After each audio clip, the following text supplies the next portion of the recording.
फरमाइश कुश्ती है 3 मिनट टाइम है दुहा अनीश पहलवान कस्बा मॉडल मुस्तफा मोर रंगपुर खेड़े वाला कुश्ती 3 मिनट में जाकर खेड़े अड्डे अड्डे अड्डे यार शाबाश शाबाश यार क्या बैठ की दाली बैठ की ए चपे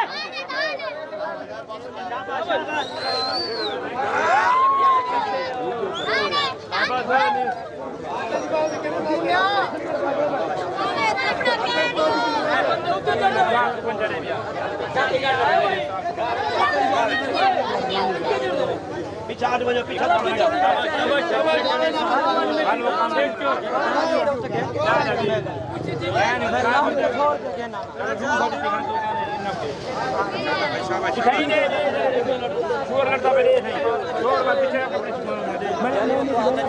गोले गोले देवे यार हवा लगा दो गोले गोले देवे करा बंदे पीछा चल बे शाबाश हां मैं पेड़ बुलाओ जाओ बाहर हो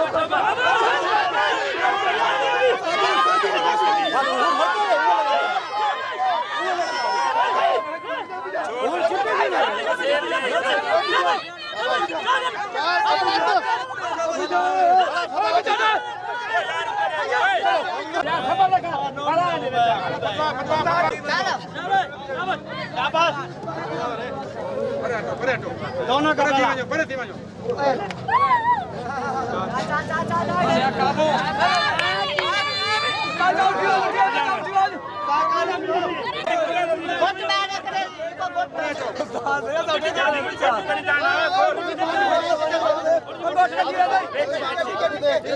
पिछाड़ में हट